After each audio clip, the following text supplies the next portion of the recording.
ವಚನ ದರ್ಶನ.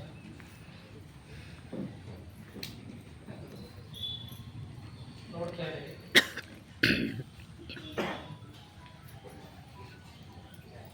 12ನೇ ಶತಮಾನದಲ್ಲಿ ಮೇಧಾರಿಕೆ ಅಂತ ಒಬ್ಬ ಶರಣರಾಗಿವರು ಅವರ ಮಾತನ್ನ ಹೇಳ್ತಾರೆ. ಸಂಗನ ಬಸವಣ್ಣನ ಕರುಣದಿಂದ ಘನಕ್ಕೆ ಘನ ಅಲ್ಲಮ ಪ್ರಭುವಿನ ಶ್ರೀಪಾದರು ಕಂಡು ಸತ್ಯಮುಕ್ತನಾದನೆ. ಅಂದ್ರೆ ಒಬ್ಬ ಮೇಧಾರಿಕೆತಂತ ಶರಣ ಯಾವ ಸಂಗನ ಬಸವಣ್ಣ ಕರುಣದಿಂದ ಘನಕ್ಕೆ ಘನ ಅಲ್ಲವರ ಪಾದವನ್ನ ಕಂಡು ನಾನು ಸತ್ಯಮುಕ್ತನಾಗ್ತೇನೆ ಅಂದಮೇಲೆ ಎಂತ ಅಲ್ಲವರ ಘನ ಅಂದ್ರೆ ದೊಡ್ಡದು, ಘನ ಅಂದ್ರೆ ದೇವರು. ಅಂತ ಘನಕ್ಕೆ ಘನ ಅಂದ್ರೆ ಶ್ರೇಷ್ಠ ದೇವರ ಸಹಿತ ಆಶ್ಚರ್ಯ ಪಡಬೇಕು ಅಂತ ಅದ್ಭುತ ಬದುಕು ಎಲ್ಲ ಬರುತ್ತಂತ ಕೇತ ಶಬ್ದ ಹೇಳ್ತಾರೆ. ಹಾಗ ಸತ್ಯಮುಕ್ತ ಅಂತ ಅನ್ಬೇಕಾದ್ರೆ ಅಂತ ಅಲ್ಲವರ ಪಾದವನ್ನ ಕಂಡು ನಾನು ಸತ್ಯಮುಕ್ತನಾಗ್ತೀನಿ ಅಂತ ಮೇಧಾರಿಕೆತೆ ಹೇಳ್ತಾರೆ. ಮುಕ್ತನಾಗ್ತೀನಿ. ಯಾಕೆ ಮೇಧಾರಿಕೆತೆ ಅಂತಂದ್ರೆ ನಾವು ಸಣ್ಣ ಪುಟ್ಟ ಏನು ಬಿದ್ರ ಆಕರ್ಷಣೆಗೆ ಒಳಗಾವ ನಾವೆಲ್ಲಿ ಇಡೀ ಬಂಗಾರ ಬಿಸ್ಕಿಟನ್ನೇ ಬಂಗಾರವನ್ನೇ ಸುತ್ತಮುತ್ತ ಚೆಲ್ಲಿದ್ರೆ ಸಮೇತ ಅದನ್ನ ಬೇಡ ತಿರಸ್ಕರಿಸಿ ತನ್ನ ಕಾಯಕವೇ ಮುಖ್ಯ ಅಂತ ಮೇಧಾರಿಕೆತೆ ಬಾಳಿದ ಅಂಥವರ ಬಾಯಲ್ಲಿ ಬಂದಂತ ಅಲ್ಲವರ ವರ್ಣನೆ ಅದ್ಭುತ ಹೇಳ್ತಾರೆ. ಘನಕ್ಕೆ ಘನ ಅಲ್ಲವ. ಹಾಗ ಅಲ್ಲವಂದ್ರ ಘನವನ್ನ ಅನುಭವಿಸಿ ಆ ಘನ ದರ್ಶನವನ್ನ ಎಲ್ಲರಿಗೂ ಕೂಡ ಉಣಬಡಿಸಿದ್ರು. ಅಂಥವರನ್ನ ನೋಡಿದ ಕೂಡ ನಾನು ಮುಕ್ತನಾಗ್ತೀನಿ ಅಂತ ಅಂದಮೇಲೆ ಅಲ್ಲವರ ವ್ಯಕ್ತಿತ್ವಷ್ಟು ಅದ್ಭುತ ಇರಬಹುದು. ಹಾಗ ಅಂತ ಅಲ್ಲವರು ಕೆಲವು ಮಾತನ್ನ ಹೇಳ್ತಾ ಇದ್ದಾರೆ. ಅವರು ಅಲ್ಲವರ ಮಾತನ್ನ ಹೇಳ್ತಾರೆ. ಅಳವರಿಯದ ಭಾಷೆ ಬಹುಕುಳದ ನುಡಿ. ಅಳವರಿಯದ ಭಾಷೆ ಬಹುಕುಳದ ನುಡಿ. ಇಂತೆರಡರ ನುಡಿ ಹುಸಿಯಯ್ಯ. ಇಂತೆರಡರ ನುಡಿ ಹುಸಿಯಯ್ಯ. ಬಹುಭಾಷಿತರು ಸುಭಾಷಿತ ವರ್ಜಿತರು. ಬಹುಭಾಷಿತರು ಸುಭಾಷಿತ ವರ್ಜಿತರು. ಶರಣ ಸತಿ ಲಿಂಗಪತಿ ಎಂಬ ನುಡಿ ಹುಸಿಯಯ್ಯ. ಇಂತಪ್ಪವರ ಕಂಡು ನಾಚುವನೆಯ ಗುಹೇಶ್ವರ. ಇಂತಪ್ಪವರ ಕಂಡು ನಾಚುವನೆಯ ಗುಹೇಶ್ವರ. ಹಾಗಲ್ಲವರು ಇದು ಕೆಲವು ಮಾತನ್ನು ಅವರು ಹೇಳ್ತಾ ಇದ್ದಾರೆ. ಅಳವರಿಯದ ಭಾಷೆ ಬಹುಕುಳದ ನುಡಿ. ಅಳವರದ ಭಾಷೆ ಅಂತಂದ್ರೆ ನಾವು ಜಗತ್ತಿನೊಳಗೆ ಇರ್ತೇವೆ. ನಮ್ಮ ಸಂಬಂಧ ಜಗತ್ತಿನ ಜೊತೆ ಹೆಂಗಿರಬೇಕು ಮತ್ತು ದೇವರ ಜೊತೆ ನಮ್ಮ ಸಂಬಂಧ ಹೆಂಗಿರಬೇಕಂತ ಅಲ್ಲಮರು ಈ ವಚನದಲ್ಲಿ ಮೊದಲನೇ ಸ್ಥಾನದಲ್ಲಿ ಹೇಳ್ತಾರೆ. ಅಳವರಿಯದ ಭಾಷೆ ಅಂದ್ರೆ ನಮ್ಮ ಭಕ್ತಿ, ನಮ್ಮ ಪ್ರೀತಿ, ನಮ್ಮ ಮಾತುಗಳು ಹೆಂಗಿರಬೇಕಂದ್ರೆ ಭಗವಂತನ ಮೇಲೆ ಆಳವಾಗಿರಬೇಕು. ಪಾರಮಾರ್ಥಿಕದಲ್ಲಿ ನಮ್ಮ ಜೀವನ, ಭಕ್ತಿ, ನಮ್ಮ ಪ್ರೀತಿ ಆಳವಾಗಿರಬೇಕು. ಆದ್ರೆ ಅಲ್ಲವರು ನೋಡ್ತದ್ರ ಅಳವರಿಯದ ಭಾಷೆ. ಜನರ ಭಕ್ತಿ ಮಾಡ್ತಾ ಇದ್ದಾದ್ರೆ ಆಳಕ್ಕೆ ಹೋಗಿಲ್ಲ. ಆ ಭಕ್ತಿ ಮೇಲ್ಮೇಲೆ, ಆ ಭಕ್ತಿ ಆಳಕ್ಕೆ ಹೋಗಲಾರ್ದಕ್ಕ ಅದು ದೇವರಿಗೆ ಪ್ರಿಯ. ಅಳವರಿಯದ ಭಾಷೆ ಬಹುಕುಳದ ನುಡಿ. ಆ ಭಕ್ತಿ ಹೆಂಗಾಗ್ತದೆ ಅಂತ ಎಲ್ಲ ಆ ಕಡೆ ಭಕ್ತಿ ಚೆಲ್ತಾರೆ. ಆ ಭಕ್ತಿ ಬಹುಮುಖವಾಗಿದೆ. ಆ ಭಕ್ತಿ ಪಾರಮಾರ್ಥಿಕದಲ್ಲಿ ಭಕ್ತಿ ಏಕಮುಖವಾಗಿರಬೇಕು, ಲೌಕಿಕದಲ್ಲಿ ಪ್ರೇಮ ಬಹುಮುಖವಾಗಿರಬೇಕು. ಹಾಗೆ ಇಲ್ಲಿ ಪ್ರೇಮ ಪಾರಮಾರ್ಥಕದಲ್ಲಿ ಆಳವಾಗಿರಬೇಕು, ಲೌಕಿಕದಲ್ಲಿ ಮೇಲೆ ಮೇಲೆ ಇರಬೇಕು. ಹಾಗೆ ಮಾಡಿದ್ರ ಪರಮಾರ್ಥ ಚಲೋ, ಪ್ರಪಂಚ ಚಲೋ. ಆದ್ರೆ ನಾವು ಪ್ರಪಂಚದಲ್ಲಿ ಪ್ರೇಮ ಆಳಕ್ಕೆ ಒಯ್ದೇವಿ, ಪರಮಾರ್ಥಕ್ಕೆ ಮೇಲ್ಮೇಲೆ ಮಾಡಿದೇವಿ, ಅದಕ್ಕೆ ಎರಡೂ ಕೆಟ್ಟ. ಹಂಗ ನಾವು ಪ್ರೇಮ ಪ್ರಪಂಚದಲ್ಲಿ ಮೇಲ್ಮೇಲೆ ಇರಬೇಕು, ಆದ್ರೆ ಪರಮಾರ್ಥಕ್ಕೆ ಆಳಕ್ಕೆ ಹೋಗಬೇಕು. ಅದನ್ನ ಪರಮ ಸತ್ಯನ ಅನುಭವಿಸಬೇಕು. ಆ ಅನುಭವಿಸಿನ ನಾವು ಮಾತಾಡಬೇಕು. ಹಂಗ ಅನುಭವಕ್ಕೆ ಬರಬೇಕು. ಅವಾಗದು ದೇವರು ನಾವು ಪ್ರಿಯ. ಅಳವರಿಯದ ಭಾಷೆ ಬಹುಕುಳದ ನುಡಿ. ಈಗ ನಾವು ಮಳೆ ಬಿದ್ದರು, ಹೊರಗಡೆ ರೋಡ್ ಮೇಲೆ ಸ್ವಲ್ಪ ಮಳೆ ಬಿದ್ರೆ ಎಷ್ಟು ಮಳೆ ಬಿದ್ದ ದೊಡ್ಡ ಹೈವೇ ರೋಡ್ ಮೇಲೆ ತಾಸು ಮಳೆ ಬಿದ್ರೆ ನೀರೇ ನೀರಾಗ್ತದೆ. ಸ್ವಲ್ಪ ಮಳೆ ಬಿದ್ದರೆ ಸಮೇತ ಬಹಳ ನೀರು ಬಿದ್ದಂಗೆ ಆಗ್ತದೆ. ಯಾಕೆ? ನೀರು ಒಳಗೆ ಇಳಿದಿಲ್ಲ. ನೀರು ಇಳಿದಿಲ್ಲ, ಸ್ವಲ್ಪ ಬಿದ್ದರೆ ಬಹಳ ಕಾಣಕ್ಕೆ ಶುರು ಆಗ್ತದೆ. ಇದು ಅಲ್ಲಿ ಅದೇ ಮಳೆ ಬಹಳಷ್ಟು ಬಿತ್ತು, ಹೊಲದಲ್ಲಿ ಬಿತ್ತು, ಅದರ ನೀರೇ ಕಾಣಲಿಲ್ಲ. ಯಾಕಂದ್ರೆ ನೀರು ಹಿಂಗೆ ಭೂಮಿಯಾಗ ನಿಂತು ಹಿಂಗೋದ್ರಿಂದ ಆ ನೀರು ಕಾಣೋದಿಲ್ಲ. ರೋಡ್ ಮೇಲೆ ಸ್ವಲ್ಪ ಬಿತ್ತು, ನೀರು ಬಹಳ ಕಾಣ್ತು, ಅದರ ಹೊಲದಾಗ ಬಹಳ ಬಿತ್ತು, ಅದರ ಏನು ಕಾಣಲಿಲ್ಲ. ಯಾಕೆ? ಹಿಂಗೆ ಹಾಗ ಬಲ್ಲವರ ಜೀವನ ಹೆಂಗಿರ್ತಂದ್ರ ಎಷ್ಟೇ ತಾನಿದ್ರ ಸಮೇತ ಅವರು ನೀರು ಗೊತ್ತಾಗಿರ್ತದೆ. ಅದು ಭೂಮಿ ಇರ್ತಾನೆ ಒಳಗ ಜ್ಞಾನ ತುಂಬಿರ್ತದೆ. ಅಲ್ಲಮರು ಬಸವನವರು ಎಲ್ಲಾ ಶರಣರು ನೀರು ಹಿಂಗಿತ್ತು, ಒಳಗೆಲ್ಲಾ ನೀರು ತುಂಬಿಕೊಂಡ್ರು, ಅನುಭವವನ್ನು ಪಡ್ಕೊಂಡ್ರು, ಅದ್ರ ವ್ಯಕ್ತ ಆಗಿಲ್ಲ, ತೋರಿಸಿಲ್ಲ. ಕೆಲವರು ಹೆಂಗಿರ್ತಾರ ಬರೀ ಸ್ವಲ್ಪ ಮೇಲೆ ಬಿದ್ದಿರ್ತಕ್ಕೂ ಬಹಳ ಕಾಣಕ್ ಸಿಗ. ಹಂಗ ಭಕ್ತಿ ನಮ್ಮ ಪ್ರೀತಿ ಹೆಂಗ ಆಗಿರ್ತಂದ್ರ ರೋಡಿನ ಮೇಗಿನ ಆಗಿದೆ. ಅಲ್ಲವರು ಅಳಬರಿದ ಭಾಷೆ ಒಳಗೆ ಇಳುತ್ತಾ ಇಲ್ಲ. ನೀರು ಹೊಲದಾಗ ಇಳಿದಾರ ಯಾವಾಗ ಕೂಡ ಬೇಸಿಗೆ ನೀರು ಇರ್ತದೆ. ಆ ರೋಡ್ ಮೇಲೆ ಬಿದ್ದು ಹೋದ್ರ 1 ತಾಸು 2 ತಾಸು ಅಂತ ಹೊರಗಿನ ಕಾಣ್ತದೆ. ಹಾಗ ನಮ್ಮ ಪ್ರೀತಿ ಭಕ್ತಿಗೆ ಆಳ ಇಳಿಬೇಕಾಗಿತ್ತು, ಅದ್ರ ಇಳಿಲಿಲ್ಲ. ಅಳಬರಿಯದ ಭಾಷೆ ಬಹುಕುಳದಲ್ಲಿ. ಹಂಗ ಪಾರಮಾರ್ಥಗಳ ಪ್ರೇಮ ಆಳವಾಗಿರಬೇಕು, ಪ್ರಪಂಚದಲ್ಲಿ ಮೇಲೆ ಮೇಲೆ ಇರಬೇಕು, ಎಲ್ಲರನ್ನು ಕೂಡ ಪ್ರೀತಿಸಬೇಕು. ಪ್ರಪಂಚದಲ್ಲಿನ ಪ್ರೇಮ ಬಹುಮುಖವಾಗಿರಬೇಕು, ಏಕಮುಖವಾಗಿರಬಾರದು. ತಾಯಿಗೆ 4 ಮಕ್ಕಳು ಇರ್ತಾರೆ.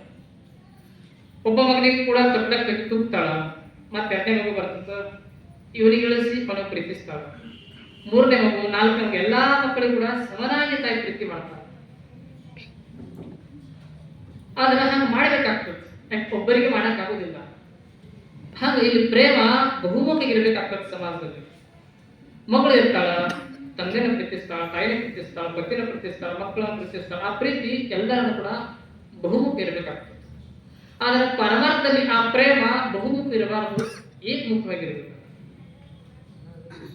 ಪರಮಾರ್ಥದ ಪ್ರೇಮ ಆಳವಿರಬೇಕು, ಪೂರ್ಣ ಇರಬೇಕು, ಏಕರೀಶಿ ಪ್ರೇಮ ಇರಬೇಕು. ಅವಾಗ ಅದು ಭಗವಂತನಿಗೆ ಪ್ರಿಯ ಆಗ್ತದೆ. ಏನ್ ಲಿಂಗವನ್ನು ನಾನು ಧರಿಸಿನಿ, ಲಿಂಗದಲ್ಲೇ ಭಗವಂತನ ಕಾಣಬೇಕು. ಏಕರೀಶಿ ಪ್ರೇಮ. ಪ್ರೇಮ ಬದಲಾಗಬಾರದು.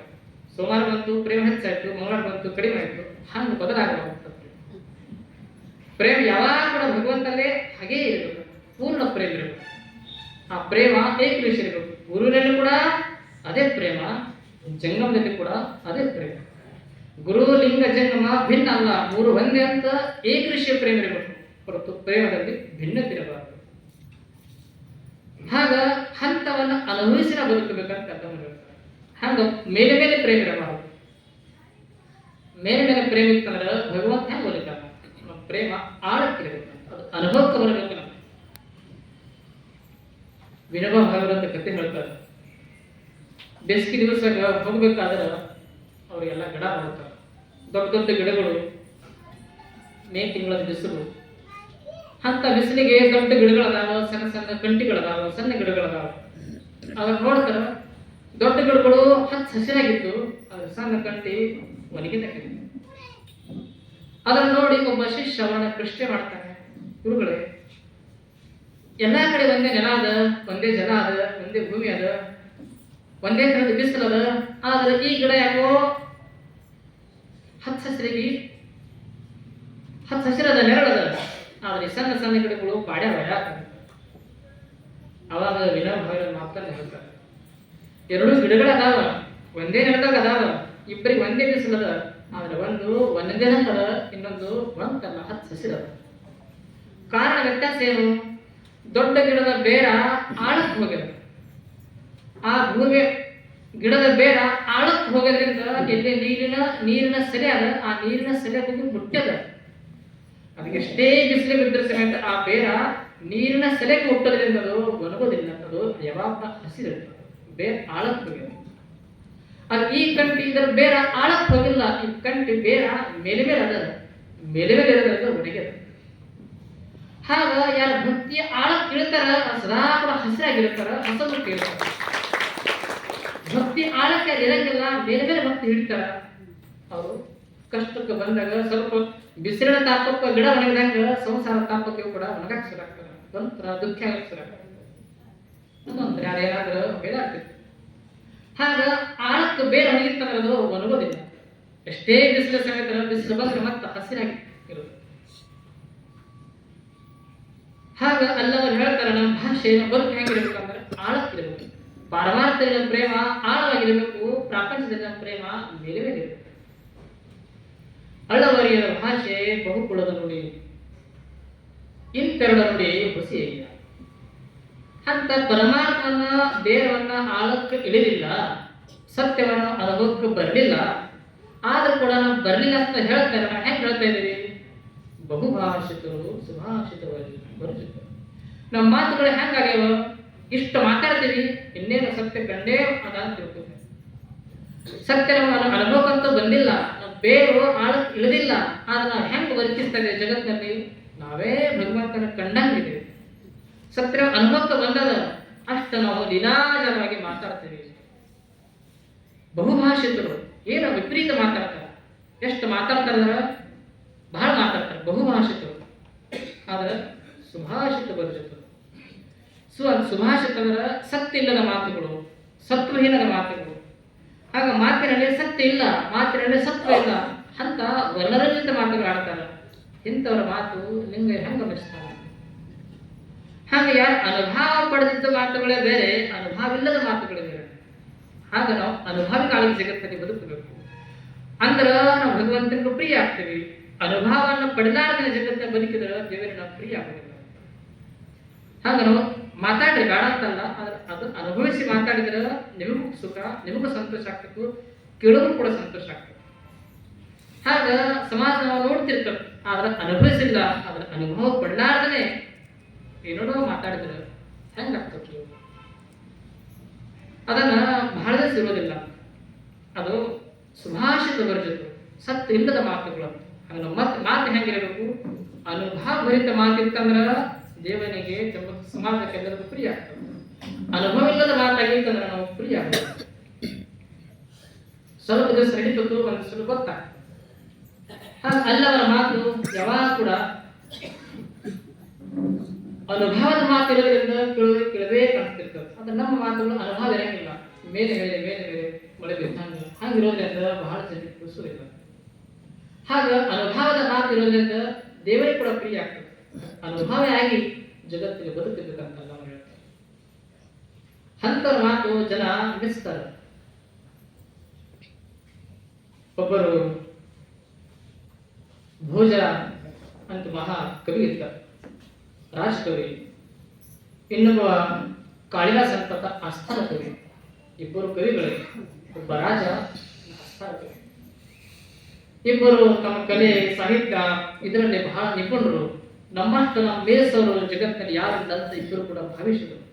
ಅಷ್ಟೇ ಇದ್ದರು. ಇರೋದ್ರಿಂದ ಭಾವಂತಕ್ಕೆ ನಮ್ಮಂತ ಮೀರಿಸರು ಯಾರಲ್ಲ.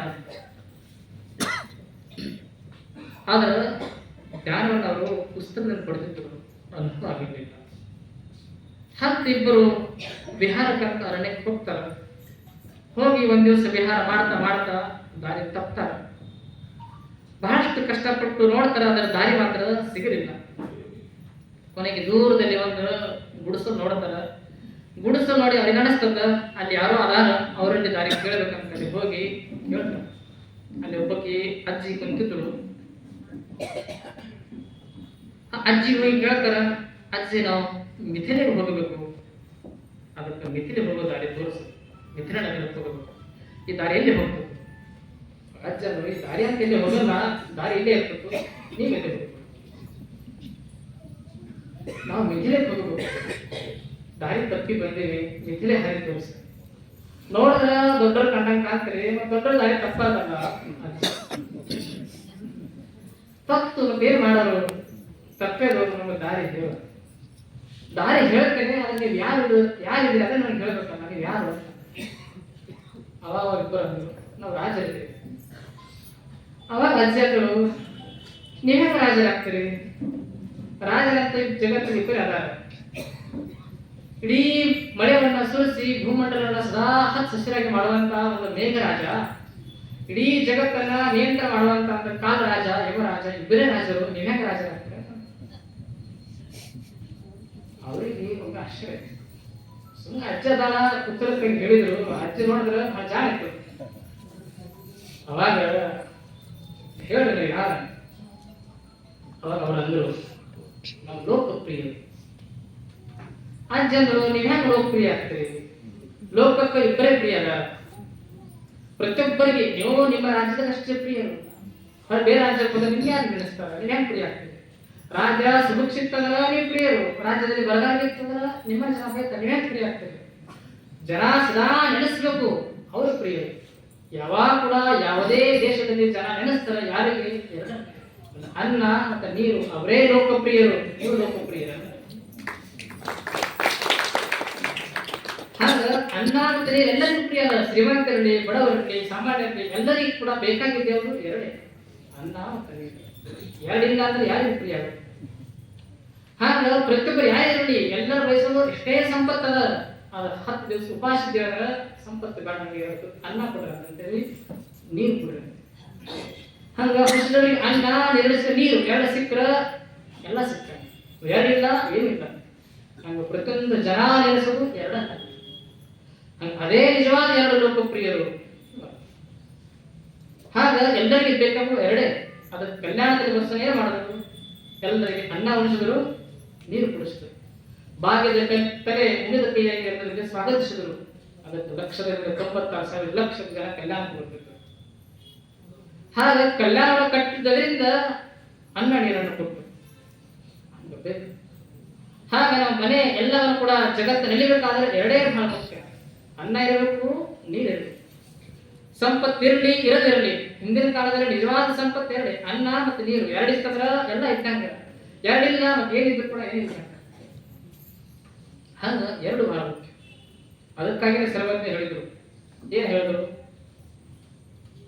ಲೋಕಕ್ಕೆ ಅನ್ನವೇ ದೇವ ಸರ್ವಜ್ಞ, ಎಷ್ಟು ಅನ್ನನೇ ದೇವರ ಅಂತ. ಹಂಗ ಅನ್ನ ಇಲ್ಲ ಅಂದ್ರೆ ಏನಿಲ್ಲ, ಅನ್ನ ಇತ್ತು ಎಲ್ಲ ಇತ್ತು. ಅಂತ ಅನ್ನ ಬಹಳ ಮುಖ್ಯ. ಅದಕ್ಕೆ ಪ್ರತಿಯೊಬ್ಬರು ನೀವು ಮನೆ ಶಾಂತಿ ಮಾಡ್ತೀರಿ, ಏನೇ ಮಾಡ್ತೀರಿ ಶಾಂತಿ ಆಗ್ಬೇಕಾದ್ರೆ ಏನು? ಎಲ್ಲರಿಗೂ ಹೊಟ್ಟಿತ ಉಣಿಸ್ಬೇಕು. ಜನ ತೃಪ್ತಿ ಪಟ್ರೆ ಅಂದ್ರೆ ಮನೆ ಶಾಂತಿ ಆಗಂಗ, ಜನ ತೃಪ್ತಿ ಪಟ್ಟಿಲ್ಲ ಅಂದ್ರೆ ಮನೆ ಅಶಾಂತಿ ಇರ್ತಂಗ. ಹಾಗ ಮನೆಗೆ ಶಾಂತಿ ಆಗ್ಬೇಕಾದ್ರೆ ಅನ್ನ ಬೇಕು, ಮನಸ್ಸಿಗೆ ಶಾಂತಿ ಆಗ್ಬೇಕಾದ್ರೆ ಅನ್ನ ನೀರಿಗೆ. ಹಾಗೆ ಎರಡಿತ್ತಂದ್ರ ನಾವು ಜಗತ್ತನ್ನ ಗೆಲ್ಲಬಹುದು. ಬಸ್ಸನ್ನು ಮಾಡೋದು ಅದೇ. ಹಾಗ ಅಪ್ಪರು ಕೂಡ ಮಾಡ್ತಾ ಇದೇನು? ಪ್ರತಿಯೊಬ್ಬರಿಗೆ ಮಠದಲ್ಲಿ ಅನ್ನ ನೀರು ಯಾವಾಗ ಇರಬೇಕಂತ. ಅವು ಎರಡಿತ್ತು ಎಲ್ಲ ಇದ್ದಂಗ, ಅವು ಎರಡಿಲ್ಲ ಏನಿಲ್ಲ. ಚಂದ ಬಸವ ಪಟ್ಟದ್ರು ಜೀವಂತಮ ಮಾಡಿದರೆ. ಹಾಗ ಅಪ್ಪರು ಕೂಡ ಮಾಡ್ತಾ ಇದೆ ಏನು? ಮಕ್ಕಳಿಗೆ ಕೂಡ ಅನ್ನದಾಸೋಹ, ಭಕ್ತರಿಗೆ ಕೂಡ ಅನ್ನದಾಸೋಹ. ಹಾಗ ಅಪ್ಪರದೊಂದು ಕನಸದ ಏನು? ಅಪ್ಪರು ಲಿಂಗ ಪೂಜೆ ಮಾಡ್ಬೇಕಾದ್ರೆ ಅದೇ ಕಾಣ್ತದೆ, ಮಲಗಿದ್ರೆ ಕನಸು ಅದೇ ಬರ್ತದೆ. ಎತ್ತರ ಕೂಡ ಅದೇ ಏನು? ಕಲ್ಯಾಣಕ್ಕೆ 12ನೇ ಶತಮಾನದಾಗ ಲಕ್ಷ ಲಕ್ಷ ಜನ ಬರ್ತಿರ್ಬೇಕು, ದಿನ ಉಣ್ತಿರ್ಬೇಕು, ಅದನ್ನ ನೋಡ್ತಿರ್ಬೇಕು. ಹಾಗ ಉದ್ದೇಶ ಅದ. ಅದಕ್ಕೆ ಮೊನ್ನೆ ಅಪ್ಪರು ಹೇಳಿದ್ರು, ನಾವು ಸದಾ ಕಲ್ಯಾಣದಲ್ಲಿ ಇರಬೇಕು, ಲಕ್ಷ ಲಕ್ಷ ಜನ ಉಣ್ಣೋದನ್ನ ನೋಡಬೇಕು. ಅದಕ್ಕೆ ನಾನು ನಿಮ್ಮ ಮನೆಗೆ ಬರ್ತೇನೆ, ಅದಕ್ಕೆ ನೀವು ದಾಸೋಹಗಳು ಆಗಬೇಕು. ಅಪ್ಪರು ನಿಮ್ಮ ಮನೆಗೆ ಬಂದು ದಾಸೋಹಕ್ಕಿಂತ ನೀವು ಬರೋದಾಗತ್ತಿಲ್ಲ. ಅದಕ್ಕೆ ಜನ ಹೆಂಗದಾರ, ನೀವು ಕೇಳೋಕ್ಕಿಂತ ಮತ್ತೆ ಕೊಡೋರ. ಹಾಗ ಜೀವನದಲ್ಲಿ ಸಾಕನ್ನು ಒಂದೇ ಒಂದದ ಏನು? ಅನ್ನ. ರೊಕ್ಕ ಕೊಡ್ರಿ ಸಾಕಂತ, ಬೆಳ್ಳಿ ಕೊಡ್ರಿ, ಯಾರು ಸಾಕು ಅನ್ನಂಗಿಲ್ಲ. ಸಾಕು ಅನ್ನೋದು ಒಂದೇ ಒಂದು ವಸ್ತು ಇರೋದು ಅನ್ನ. ಕಟ್ಕೊಂಡು ಊಟ ಕೊಡ್ರಿ ಸಾಕಂತಂತೆ. ಸಾಕು ಅನ್ನೋದು ಒಂದೇ ಒಂದು ವಸ್ತು ಏನಂದ್ರೆ ಅನ್ನ. ಅನ್ನ ಇತ್ತು ಎಲ್ಲ ಇಟ್ಟಂಗ, ಅನ್ನ ಇಲ್ಲ ಮುಖದ ಮೇಲೆ ಕಳೆ ಇಲ್ಲ. ಬಂಗಾರ ಕಿಸಿದಾಗ ಅದ, ಬೆಳ್ಳಿ ಅದ, ರೊಕ್ಕ ಅದ, ಅದರ ಪಟ್ಟಿ ಅನ್ನ ಇಲ್ಲ, ನೀರಿಲ್ಲ, ಕಳೆ ಇಲ್ಲ. ಮುಖಕ್ಕೆ ಕಳೆ ಬರಬೇಕಾದ್ರೆ ರೊಕ್ಕದ ಕಳೆ ಬರಂಗಿಲ್ಲ, ಅನ್ನ ಮತ್ತು ನೀರಿತ್ತ ಕಳೆ ಬರ್ತದೆ. ಹಾಗ ಅಂತ ಅನ್ನವನ್ನ ಕೊಡೋದನ್ನ ತಿಳಿದು ಅದಕ್ಕಿಂತ ದೊಡ್ಡದು ಮತ್ತೇನದ? ಅದಕ್ಕೆ ಮಹದೇವ ಉಪಾರ ಮಾಡಿದ್ದದೆ ಹೇಳಿದೆ. ಎಲ್ಲಾ ಸಂಪತ್ತು ಬರ್ತದೆ ಹೋಗ್ತದೆ, ಶಾಶ್ವತ ಅಲ್ಲ. ಏನು ಉಣಿಸ್ತೀವಲ್ಲ ಅದೇ ನಮ್ಮ ಜೊತೆ ಬರೋದು. ಬಸ್ವನ್ ದಿನ ಲಕ್ಷ ಲಕ್ಷ ಉಣಿಸಿದ್ರು, ಕೊನೆಗೆ ಬರೋದೇ ಅದೇ ನಮ್ಮ ಜೊತೆ ಬರ್ತಿತ್ತು. ಹಾಗ ಅಜ್ಜಿನಿ ಹೇಳ್ದಾಗ ನೀವ್ ಹೆಂಗ್ ಲೋಕಪ್ರಿಯ ಆಗ್ತೀರಿ? ಜಗತ್ತಿನ ಇಬ್ಬರೇ ಲೋಕಪ್ರಿಯರು. ಅವಾಗ ಅಂದ್ರು ನಾವು ಶ್ರೀಮಂತ ಅಂತಂದ್ರು. ಅಜ್ಜಿ ಅಂದ್ರು ನೀನ್ ಹೆಂಗ್ ಶ್ರೀಮಂತರಾಗ್ತೀವಿ? ನಿಜವಾದ ಶ್ರೀಮಂತರು ಏನ ಸಮುದ್ರದಲ್ಲಿ ಮುತ್ತು ರತ್ನ ಎಲ್ಲವನ್ನ ಒಳಗೊಂಡಿರುವಂತಹ ಸಮುದ್ರ, ಇನ್ನ ಬೆಳ್ಳಿ ಬಂಗಾರ ಎಲ್ಲಾ ಧಾತುವನ್ನ ಒಳಗೊಂಡಂತಹ ದೊಡ್ಡ ಬೆಟ್ಟಗಳು, ಸಮುದ್ರ ಮತ್ತು ಬೆಟ್ಟಗಳೇ ನಿಜವಾದ ಶ್ರೀಮಂತರು. ನೀವ್ ಹೆಂಗ್ ಶ್ರೀಮಂತರಾಗ್ತೀರ? ಅವಾಗ ಭೋಜ ಅಂತ ಕಾಳಿದಾಸ ಹೇಳು, ನನ್ನ ಚಿಂತೆನಪ್ಪ ನೀ ಹೇಳು. ಅವಾಗ ಅವ್ರು ಅಂದ್ರು ನಾವು ಅತಿಥಿಗಳು. ಅವಾಗ ಅಜ್ಜ ನೀವ್ ಹೆಂಗ್ ಅತಿಥಿ ಆಗ್ತೀರಿ? ಅತಿಥಿ ಅಂದ್ರ ಬೆಳ್ಳಾದಿ ಬರೋದಕ್ಕೆ ಅತಿಥಿ ಅಂತ. ಆಗ ಯೌವನ ಮತ್ತು ಪ್ರತಿಭೆ ಇವೆರಡೇ ನಿಜವಾದ ಅತಿಥಿಗಳು. ಯಾವಾಗ ಬರ್ತಾವ ಯಾವಾಗ ಹೋಗ್ತಾರೆ ಹೇಳಕ್ ಆಗೋದಿಲ್ಲ, ಅವರೇ ನಿಜವಾದ ಅತಿಥಿಗಳು. ನೀವ್ ಹೆಂಗ್ ಅತಿಥಿಗಳಾಗ್ತೀರಿ? ಹೇಳಿದ್ರೆ ನಿಜವಾಗಿ ಹೇಳಿ ಯಾರಿದೆ? ಅವರಂದ್ರು ಮತ್ತು ಭೋಜ ಅಂದ ಕಾಳಿದಾಸ ಅಂದ ನೀ ಹೇಳು. ಭೋಜ ಅಂದ ನಾವು ಪ್ರಯಾಣಿಕರು ಅಂತ. ಅಜ್ಜ ಅಂದ್ರು ನೀವ್ ಹೆಂಗ್ ಪ್ರಯಾಣ ಮಾಡ್ತೀರಿ? ಇವತ್ತಂತೂ ಪ್ರಯಾಣ ಮಾಡಿದ್ರೆ ನಾಳೆ ಹೆಂಗ್ ಪ್ರಯಾಣ ಮಾಡಕ್ಕಾಗ್ತದೆ? ಪ್ರಯಾಣಿಕ ಯಾರಿಗೆ ಅನ್ಬೇಕು? ಸದಾ ಪ್ರಯಾಣ ಮಾಡ್ತಿರ್ಬೇಕು, ಅವರಿಗೆ ನಾವು ಪ್ರಯಾಣಿಕ ಅಂತೀವಿ. ಯಾವಾಗ ಒಮ್ಮೆ ದಾರಿ ತಪ್ಪಿ ಬರೋರಿಗೆ ಹೆಂಗ್ ಪ್ರಯಾಣಿಕ ಆಗ್ತಾರೋ? ನಿಜವಾದ ಎಂದೂ ತಪ್ಪಲಾದ್ರೆ ಪ್ರಯಾಣ ಮಾಡೋದಿದ್ರೆ ಯಾರು? ಒಂದು ಸೂರ್ಯ ಮತ್ತು ಚಂದ್ರ, ಅವರೇ ಪ್ರಯಾಣಿಕರು. ಹೆಂಗ್ ಪ್ರಯಾಣಿಕರ?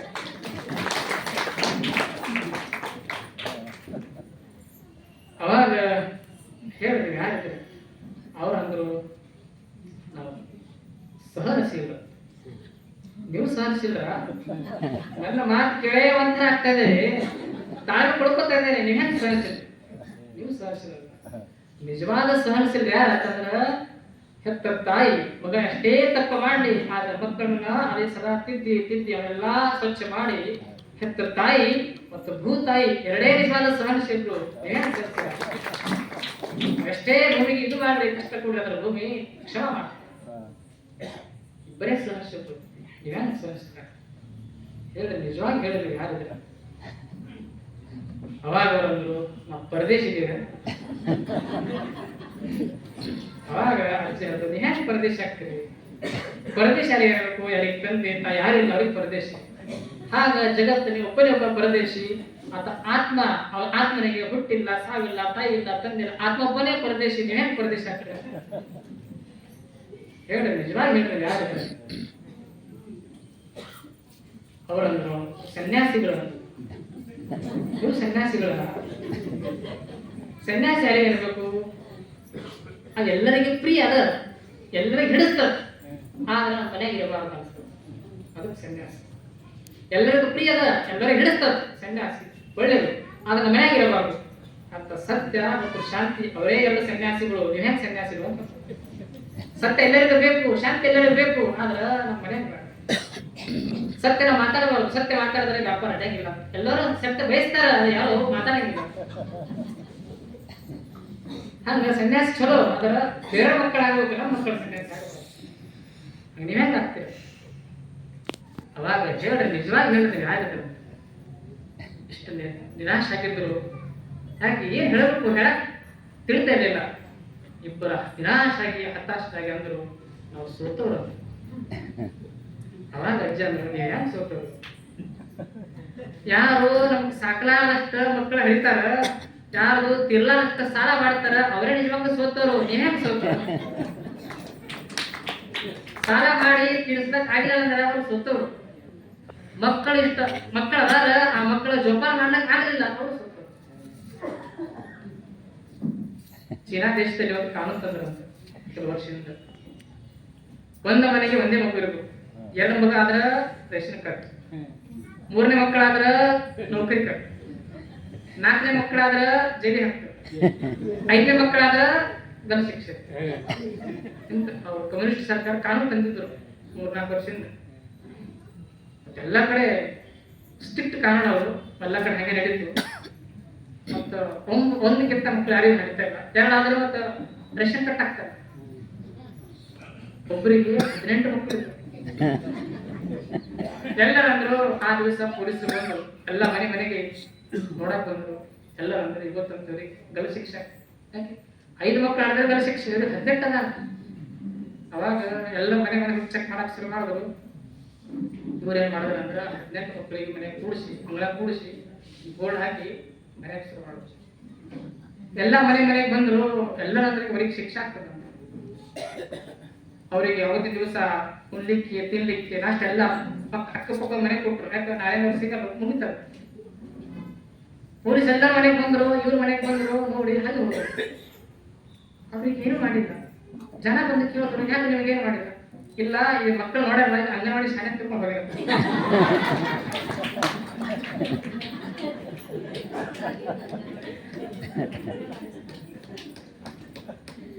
ಆಗ ಅವಾಗ ಇಬ್ಬರು ಅಂದರು, ಹೇಳಿ ನಿಜವಾಗಿ ಹೇಳಿ ಯಾರಿದ್ರೆ? ನಾವಿಬ್ಬರು ಮಾತೇ ಬರ್ತಿಲ್ಲ, ಕೈ ಕೆಳಗೆ ಹಾಕಿ ಮೌನ ನಿಂತರ. ಅವಾಗ ಅಜ್ಜದಂತ, ನೀ ಭೋಜ ಎಲ್ಲ ಏನು ಹೇಳು, ನೀ ಕಾಲಿನ ಸಾಧ್ಯ ಹೇಳು. ಅವ್ರಿಬ್ಬರು ಅಂದರು, ನಿಮ್ಗೆ ಹೆಂಗ್ ಗೊತ್ತಾಯ್ತು? ಸೋತಿರಲ್ಲ ಅದಕ್ಕೆ ನಮ್ಗೆ ಗೊತ್ತಾಯ್ತು ಅಂತಂದ್ರ. ಇಷ್ಟೆಲ್ಲ ತಿಳಿದಿದೆ ಅಂತ ತಿಳ್ಕೊಂಡಿದ್ರೆ ಸುಮ್ಕರ. ಇದ್ರ ಸಲುವಾಗಿ ಕೇಳಿದೇನೆ, ಕುತೂಹಲಕ್ಕಾಗಿ ಕೇಳಿದೇನೆ. ಬರ್ರಿ ಕುತ್ಕೊಡ್ರಿ, ಚಲೋ ಹಣ್ಣುಗಳ ನಾವು ತಿಳ್ಕೊಂಡು ಒಳಗೆ ಹೋಗಿ ಚಲೋ ಹಣ್ಣನ್ನು ಕೊಟ್ಟು ಕುಡಿಗೆ ನೀರನ್ನು ಕೊಟ್ಟು ಅವರನ್ನ ಹೇಳಿದ್ರು, ಇದು ಹಾದಿ ಇಲ್ಲಿ ತಿರುಗಿ ಹೋಗ್ಬೇಕು, ಹೋಗ್ರಿ ಅಂತ ಅಜ್ಜಿ ಹೇಳಿದ್ರು. ಅವರಿಬ್ಬರು ಅಂದರು, ಇಷ್ಟೆಲ್ಲ ಜ್ಞಾನದ ನಿಜವಾಗಿ ನನಗೆ ಏನಾದ್ರೂ ಬೇಕಾದ್ರೆ ಹೇಳು, ನಾವು ಕೊಡ್ತೀವಿ ಅಂತ ಅಂದರು. ಅಜ್ಜ ಅಂದ್ರೆ ನೀವೇ ನನಗೆ ಕೊಡ್ತೀರಿ, ನಾನೇ ನಿಮಗೆ ಕೊಡ್ತೀನಿ. ಮತ್ತೆ ನನಗೆ ಬಂದಾಗ ಯಾವ್ಯಾವ ದಾರಿ ತಪ್ಪಿ ಬರ್ತೀರಿ, ನಮ್ಮಲ್ಲಿ ಬರ್ರಿ, ಹಣ್ಣದ ನೀರದ, ಇಲ್ಲೇ ಬಂದು ಹಣ್ಣು ತಿಂದು ನೀರು ಕುಡಿದು ಹೋಗ್ರಿ, ನನ್ನ ಮತ್ತೆ ಬೇಡ ಅಂತ. ಅವ್ರು ಅಂದರು, ಇಷ್ಟೆಲ್ಲ ಜ್ಞಾನ ಹೆಂಗ ಪಡೆದಿ, ಎಲ್ಲಿಂದ ಕಲ್ತು? ಪುಸ್ತಕ ಓದಿ ಜ್ಞಾನ ಕಲ್ತೀರಿ, ಜ್ಞಾನ ಪಡೆದಿರಿ, ನಾವು ವಿಸರ್ಜನೆ ಅನುಭವ ಜ್ಞಾನ ಪಡ್ತೀನಿ ಅಂತ. ಆಗ ನೀವು ಪಾಂಡಿತ್ಯ ಜ್ಞಾನ ಆಗಿತ್ತು, ಅನುಭವ ಜ್ಞಾನ. ಹಾಗೆ ಅಜ್ಜಿ ಕಲ್ತಿಲ್ಲ, ಒಳಗಿನ ಜ್ಞಾನ ಬಂದಿತ್ತು. ಹಾಗ ಅಲ್ಲಿ ಅವರು ಹೇಳ್ತಾರ, ಬಹುಭಾಷಿಕರು ಸುಭಾಷಿತ ವರ್ಜಿತು. ನಮ್ಮ ಮಾತು ಅನುಭವದ ಮಾತಾಗಬೇಕು, ಅವಾಗ ಇಬ್ಬರಿಗೆ ಹಿಡಿಸ್ತದೆ. ಅಜ್ಜಿಯ ಮಾತ ಅನುಭವದ ಮಾತಿರೋದ್ರಿಂದ ಇಬ್ಬರು ಕೂಡ ಹಿಡಿಸ್ತು. ಹಾಗ ಅನುಭವದ ಮಾತಾಗಿತ್ತಂದ್ರೆ ಜಗತ್ತನ್ನ, ಜನರನ್ನ, ದೇವರನ್ನ ಎಲ್ಲರೂ ಕೂಡ ಪ್ರಿಯ ಆಗ್ತದೆ. ಆಗ ಅನುಭವಿಗಳಾಗಿ ಜಗತ್ತಿಗೆ ಬದುಕಿದೆ. ಶರಣ ಸತಿ ಲಿಂಗಪತಿ ಎಂಬ ನುಡಿ ಹುಸಿಯ. ಶರಣ ಸತ್ಯ ಅಂದ್ರೆ ಏನು? ಲಿಂಗಪತಿ ಅದೊಂದು ಭಗವಂತಂದ್ರೆ ಪತಿ ಅಲ್ಲ, ಭಗವಂತಂದ್ರೆ ಪಿತ ಅಲ್ಲ, ಅದೊಂದು ಸಾಂಕೇತಿಕ ಶಬ್ದ ಅಲ್ಲವರು ಬಳಸುದು. ಹಾಗ ಒಬ್ಬ ಸತಿ ಪತಿಯನ್ನು ಯಾವ ರೀತಿ ಪ್ರೀತಿಸ್ತಾಳ, ಅನನ್ಯವಾದ ಪ್ರೇಮ. ಯಾವ ಮನ್ಯಾಗ ಎಲ್ಲೋ ಹುಟ್ಟಿರ್ತಾಳ, ಎಲ್ಲೋ ಬೆಳೆದಿರ್ತಾಳ, ಎಲ್ಲೋ ಉಳಿದಿರ್ತಾಳ. ತನ್ನ ತಾಯಿಯ ತವರ ಮನೆಯಲ್ಲಿ ಹುಟ್ಟಿದ್ದು, ತಾಯಿಯ ಮನೆಯಲ್ಲಿ ಬೆಳೆದಿದ್ದು, ಗಂಡನ ಮನೆಯಲ್ಲಿ ಉಳಿದಿದ್ದು. ಆಗ ತನ್ನ ತವರ ಮನೆ, ತಾಯಿ ಮನೆ ಎಲ್ಲವನ್ನು ಹೊರತು ಗಂಡನ ಮೇಲೆ ಅತ್ಯಂತ ಪ್ರೀತಿ ನೋಡ್ತಿರ್ತಾಳ. ಹಾಗ ಇದು ಸಂಕೇತ ಅಂದ್ರೆ ಪ್ರೇಮ ಅಂತ ಸಂಕೇತ. ಹಾಗ ಅಂತ ಅನನ್ಯ ಪ್ರೇಮ ಯಾರಲ್ಲಿ ಅದ ಆತ ಭಕ್ತ. ಅಂತ ಪ್ರೇಮ ಹೆಂಗಿರ್ಬೇಕಂದ್ರೆ ಅನನ್ಯವಾಗಿರ್ಬೇಕು. ಹೆಂಗ ಸತಿಗೆ ಪತಿನೇ ಸರ್ವಸ್ವ, ಹಾಗ ನನಗೆ ಲಿಂಗವೇ ಸರ್ವಸ್ವ, ಭಗವಂತನೇ ಸರ್ವಸ್ವ ಅಂತ ಭಾವ ಬರಬೇಕು. ಅವಾಗ ಅದ್ರ ಅನುಭವಕ್ಕೆ ಬರಲಿಲ್ಲ, ಬರೀ ಮಾತಾಯ್ತಂದ್ರ ಹಂಗ ಶರಣ ಸತಿ ಲಿಂಗಪತಿ ನುಡಿ ಹುಸಿ. ಇಂಥವರ ಕಂಡು ನಾಚುವನೆಯ ಬುಧೀಶ್ವರ. ಹಾಗ ಅನುಭವ ಇಲ್ಲ, ಭಕ್ತಿ ಆಳಕ್ಕೆ ಇಳಿಲಿಲ್ಲ ಅಂತ ದೊಡ್ಡ ದೊಡ್ಡ ಮಾತಾಡ್ತಂದ್ರೆ ಹೆಂಗಾಗ್ತಿತ್ತು? ಅದು ನಮ್ಮನ್ನ ಹಿಡಿಸೋದಿಲ್ಲ ಅಲ್ಲವರು ಮಾತನ್ನು ಹೇಳ್ತಾರೆ. ಹಾಗೆ ನಾವು ಅಲ್ಲವರಿಗೆ ಹಿಡಿಸಬೇಕು, ಭಗವಂತನ ಪ್ರಿಯ ಆಗಬೇಕಾಗಿತ್ತು ಅಂದ್ರೆ ಹೆಂಗಿರಬೇಕು? ನಾವು ಪ್ರೇಮ ಆಳಕ್ಕಿರಬೇಕು, ಆಳಕ್ಕೆ ಇಳಿಬೇಕು. ನನ್ನ ಭಕ್ತಿ ಆಳಕ್ಕೆ ಇಳಿಬೇಕು. ಅಂದ್ರೆ ನನ್ನ ಭಕ್ತಿ ಅನುಭವ ಪೂರಿತ ಆಗಬೇಕು. ಅವಾಗ ಅಲ್ಲದರಿಗೂ ಪ್ರಿಯ ಆಗ್ತೀವಿ, ದೇವರಿಗೂ ಕೂಡ ಪ್ರಿಯ ಆಗ್ತೀವಿ. ಅಂತ ಬದುಕ ನಾವು ಆಗಬೇಕಂತ ನಮ್ಮ ಹೇಳ್ತಾರೆ. ಜೋಡ್ತಾ ಈ ಮೃಗಾಲಯ ಕೊಟ್ಟಂತ ಪೂಜೆ ಅಭ್ಯಾಸ ವಹಿಸ್ತಾರೆ.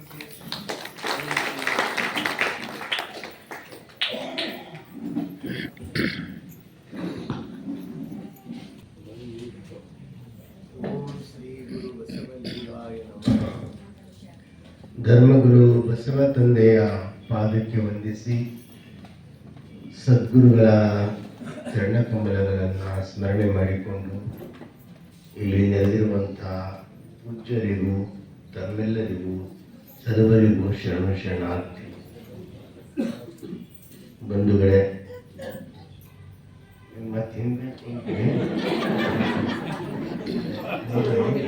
ನಾನು ಇಸ್ರೇಲ್ ಮಾತಾಡಬೇಕು.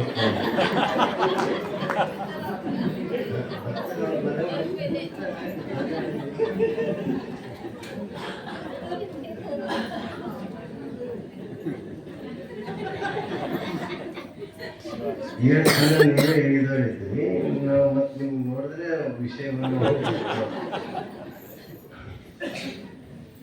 ಅದಕ್ಕೆ ಗುರುಗಳು ಎಷ್ಟು ಚಂದ ಹೇಳಿದ್ರಂದ್ರೆ ಅವ್ರಿಗೆ ಉದಾಹರಣೆ ದೃಷ್ಟಾಂತ ಚೀನದ ಕಥಿ ಎಷ್ಟು ಚಂದ, ಹಾಸ್ಯ, ಗಂಭೀರತೆ ಅಂತ ಒಂದು ಕಲೆ ದೇವರು ಅವ್ರಿಗೆ ಕೊಟ್ಟ. ಎಲ್ಲರ ಬಳಿ ಕಲೆ ಇರಂಗಿಲ್ಲ, ಎಲ್ಲರ ಬಳಿ ಕಲೆ ಇರಂಗಿಲ್ಲ. ಒಬ್ಬೊಬ್ಬರು ದೇವ್ರು ಕೊಟ್ಟಿರ್ತಾರೆ. ಹಂಗ ಅವರಿಗೆಲ್ಲ ಬಹಳ ಕಲೆಗಳದಾವ ಅವ್ರ ಬಳಿ.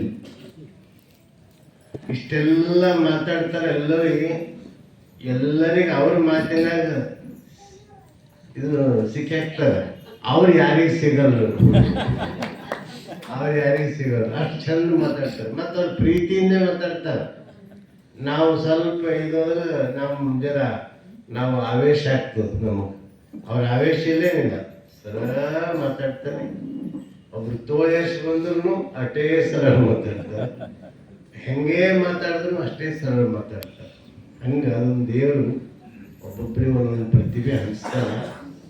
ಅದಕ್ಕೆ ಈ ಶ್ರಾವಣ ಮಾಸ ಅವ್ರ ಪ್ರವಚನ ಕೇಳಿದ ಮೇಲೆ ನನಗೆ ಅನಿಸ್ತು, ಇನ್ನು ಮುಂದೆ ನಿರಂತರ ಪ್ರವಚನದೇ ಅವ್ರ ಗುರಿ ಇಟ್ಟುಕೊಂಡ್ರೆ ಈ ಜಗತ್ತು, ಈ ನಮ್ಮ ಜಗತ್ತಂದ್ರೆ ಪೂರ್ಣ ಜಗತ್ತೇ ಹಂಗೆ ಯಾರಿಗೂ ಉದ್ಧಾರ ಮಾಡೋಕ್ಕಾಗಲ್ಲ.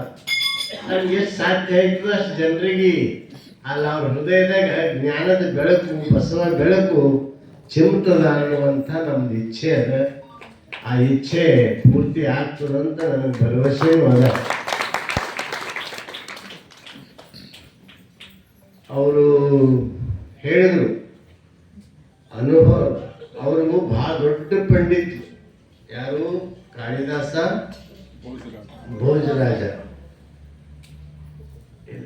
ಅವರು ಕೇಳಕ್ ಬಂದ, ಇಬ್ರು ಹೇಳಕ್ ಬಂದ. ಯಾವಾಗಲೂ ಹೇಳೋರು ಮ್ಯಾಲ ಕೊಡ್ತಾರೆ, ಕೇಳೋರು ಕೆಳಗೆ ಕೊಡ್ತಾರೆ. ಈಗ ಎಷ್ಟೋ ಸಲ ಬೇರೆ ಪ್ರವಚನ ಮಾಡಕ್ಕೆ ನಾವು ಕೆಳಗೆ ಕುಂತಿದ್ದೀವಿ, ಸಾಕ್ಷಿ ಇದ್ರೆ ಇಲ್ಲ ಹೇಳಿ.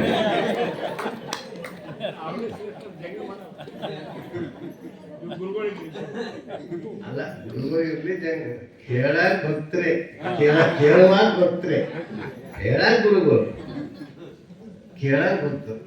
ಈಗ ನಾಳೆ ಅವ್ರು ಮಾಡ್ತಾರ, ಅವ್ರ ಮ್ಯಾಲ ಇರ್ತಾರ. ಅದ್ರಾಗ ಏನು? ಇದಕ್ಕೆ ಕಾಳಿದಾಸ ಮತ್ತು ಭೋಜರಾಜ ಬಹಳ ದೊಡ್ಡ ವಿದ್ವಾಂಸರು. ಅವರು ಎಂಥ ವಿದ್ವಾಂಸರಿಗೂ ಒಂದೊಂದ್ಸಲ ಅಹಂ ಬರ್ತದೆ. ಅದಕ್ಕೆ ಬಸವಣ್ಣನವ್ರು ಏನ್ ಮಾಡಿದ್ರು, 12ನೇ ಶತಮಾನದಾಗ ವಿದ್ವಾಂಸರ ಸಂಖ್ಯೆ ಹೆಚ್ಚು ಮಾಡಿಲ್ಲ, ಅನುಭಾವಿಗಳ ಸಂಖ್ಯೆ ಹೆಚ್ಚು ಮಾಡಿದ್ರು ಅನ್ನೋದು ನೆನಪಿಸ್ತಾರೆ. ಬಸವ ಕಲ್ಯಾಣದಾಗ ಇರೋರೆಲ್ಲ 770 ಪಂಡಿತರಲ್ಲ, ಅವರೆಲ್ಲ ಅನುಭಾವಿಗಳು. ಅನುಭಾವಿಗಳು ಬೇರೆ, ಪಂಡಿತ್ ಬೇರೆ. ತಿಳಿತಿಲ್ರಿ? ಪಂಡಿತ್ ಅಂದ್ರೆ ಓದಿ ಓದಿ ಓದಿ ಓದಿ ಪಟ ಪಟ ಪಟ ಪಟ ಪಟ ಪಟ ಹೇಳೋದು ಅಷ್ಟೇ. ಅವನ ಆಚಾರ ಇರಂಗಿಲ್ಲ, ನಡೆ ಇರಂಗಿಲ್ಲ, ನುಡಿ ಇರ್ತದೆ.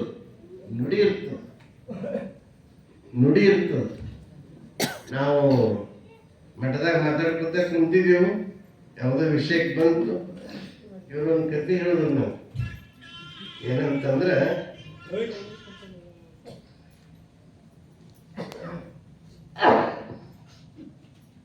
ಒಂದು ಕತೆ ಹೇಳಿದ್ರು.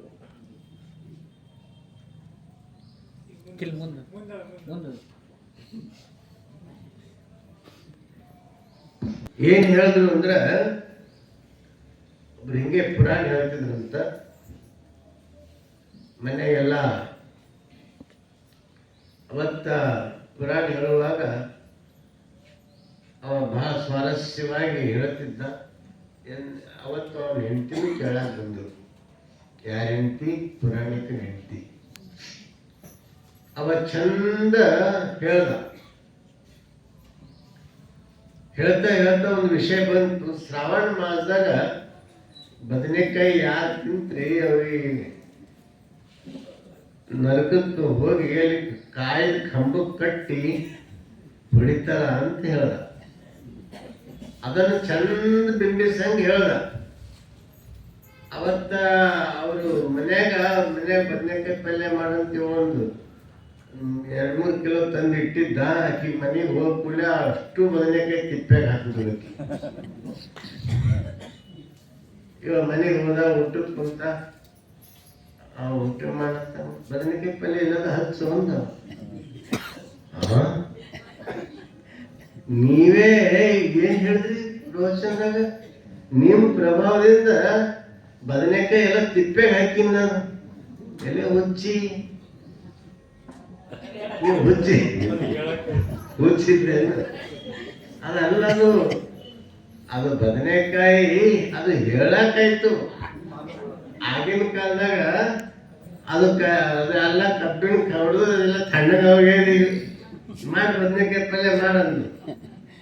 ಹಂಗಿದು ವಿದ್ವಾಂಸ. ನಾ ಯಾಕೆ ಹೇಳ್ತೀನಿ ಅಂದ್ರ, ಪಂಡಿತರು ಏನಿರ್ತಾರಲ್ಲ, ಪಂಡಿತರು ವಿಷಯನ್ನ ಪಟ ಪಟ ಪಟ ಪಟ ಪಟ ಪಟ ಹೇಳ್ತಾರ, ಆದ್ರೆ ಆಚರಣೆ ಇರಲ್ಲ.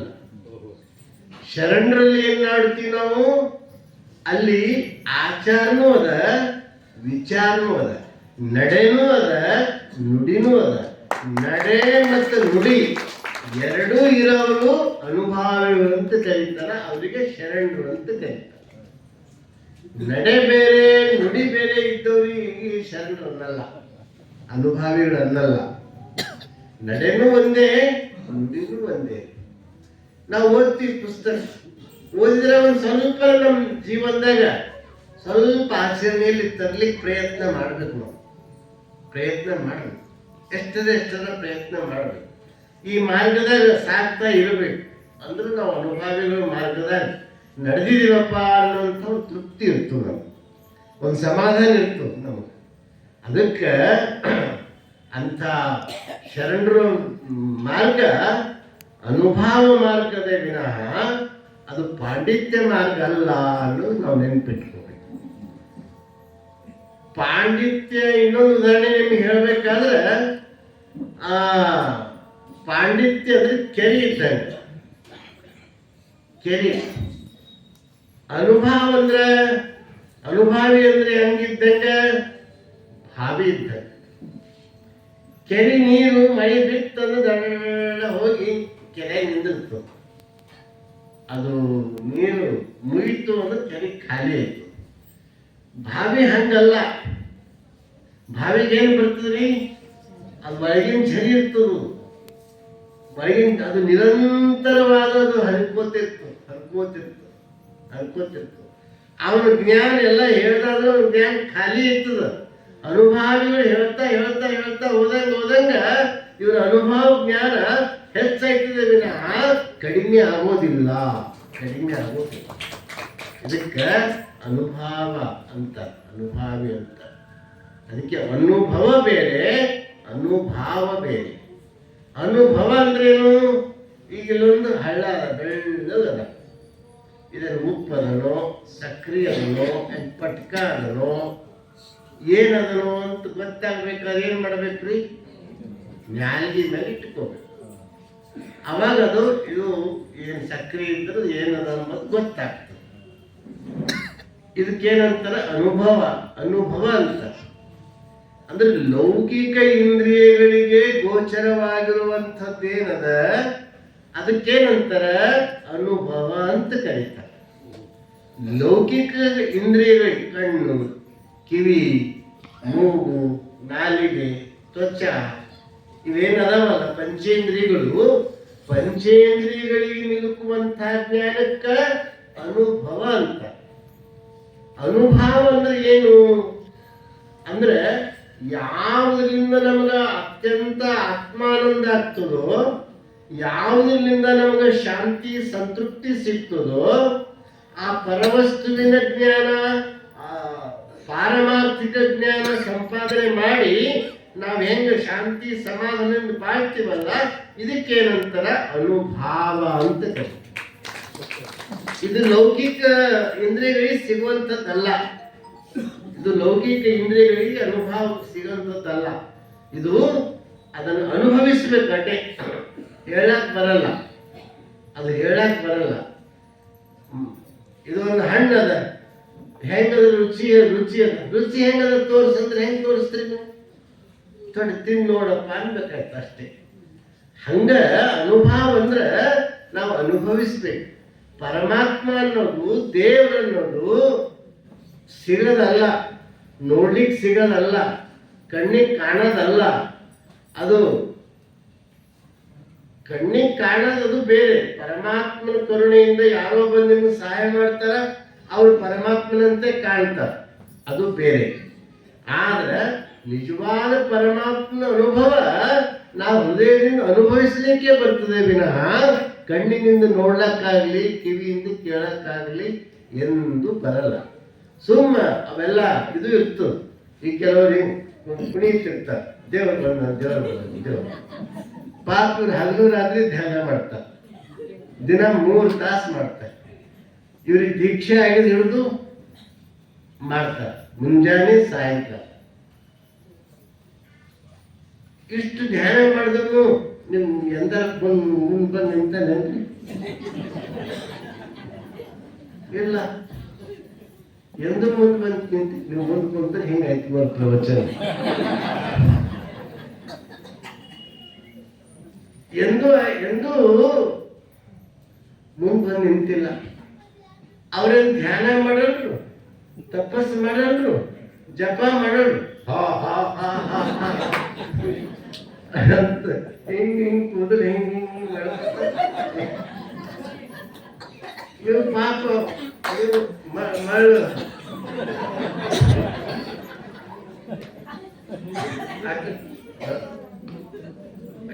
ದೇವ್ರು ಬಂದ ತಾಯಿ, ಹಾ ಗುರುಗಳ ಮಳ್ಳಂದಂತ ಮುಗ್ದಂದಕ್ಕಂತ. ಮುಗ್ದಂತ ಯಾರಿಗೆ ಅನ್ಬೇಕು ಅಂದ್ರ ಅಕ್ಷರ ಜ್ಞಾನ ಇಲ್ಲ, ಓದ್ಲಾಕ್ ಬರಲ್ಲ, ಬರೆಯಕ್ ಬರಲ್ಲ, ಎಂದೂ ಪ್ರವಚನ ಕೇಳಿಲ್ಲ, ಯಾರಿಗೂ ಸತ್ಸಂಗದಲ್ಲಿ ಇಲ್ಲ, ಅವರಿಗೆ ಮುಗ್ದಂತ. ಇವರೆಲ್ಲ ಜ್ಞಾನಿವಂತರ. ಇವ್ರು ಇದ್ದೂ ಮಾತಾಡಿ ತಾಯಿ ನಮ್ಮ ತಾಯಿ